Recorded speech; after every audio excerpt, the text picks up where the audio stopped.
Welcome to the AI Research Roundup. I'm Alex.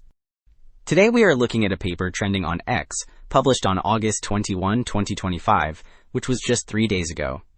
The headline result is a new training method that slashes communication during distributed pre-training by combining aggressive top-case sparsification with 2-bit quantization, all while matching or even improving model quality versus strong baselines. The paper is titled Communication Efficient LLM Pre-Training with SparseLoCo. And as we will see later, the implications for model training are quite significant. It replaces global outer momentum with a local error feedback mechanism, enabling extreme compression at roughly 1 to 3% density without hurting performance. Building on that, the highlighted post announces SparseLoCo as a communication-efficient pre-training method that combines top-case sparsification, error feedback, and 2-bit quantization to send only 1 to 3% of gradients while outperforming DiLoCo and AdamW. The author shares plots of loss versus communication volume and notes infrequent outer steps. Engagement looks healthy, with about 140 likes and several replies. Alright, this table lays out the SparseLoCo algorithm step by step so you can see how local training, compression, and aggregation fit together. We are looking at 3 colored blocks: the local inner loops that run AdamW updates, the compression plus error feedback that applies top-case sparsification and 2-bit quantization, and the aggregate plus outer update that averages replicas and updates parameters. The compression block is the key because it replaces outer momentum with an error buffer that is corrected after transmission.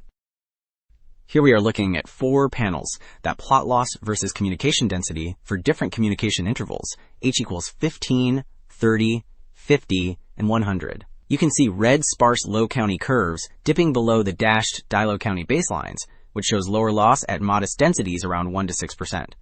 The left panel suggests that very low density hurts, but performance improves as density rises, then worsens when it approaches dense.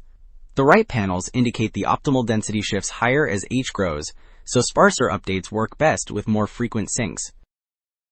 Next, we are looking at a table that compares losses for 4 training variants, which illustrates how local momentum ideas stack up against the baseline. You can see DiLoCo at 2.760, DiLoCo without outer momentum worse at 2.868, and the 2 local momentum versions essentially matching the baseline at 2.759 and 2.761.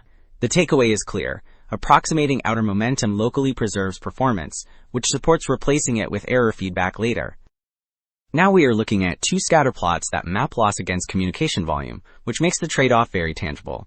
The left panel shows ring communication, and the blue SparseLoCo points sit lowest for a given volume, so they trace the Pareto frontier. The right panel repeats this under a parameter server, and the pattern persists, with blue points again dominating. You can see baselines clustered higher at similar volumes, indicating strictly worse trade-offs. Now we are looking at a comparison table that summarizes efficiency and quality across methods, which makes the trade-offs concrete. This table shows density, final loss, pseudo-gradient size, number of synchronizations, and quantization. You can see SparseLoCo at 3.12% density with 2-bit values, reaching 2.73 loss while sending about 17 megabytes only 163 times. At 0.78% density, it still beats AdamW on loss and transmits just 5.5 megabytes per sync.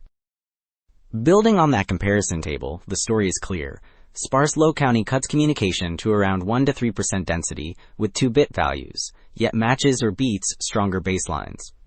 2 quick definitions. Error feedback means storing unsent updates to resend later, and top-case sparsification means sending only the largest entries. That is it for this episode of the AI Research Roundup. I am Alex. Thanks for listening.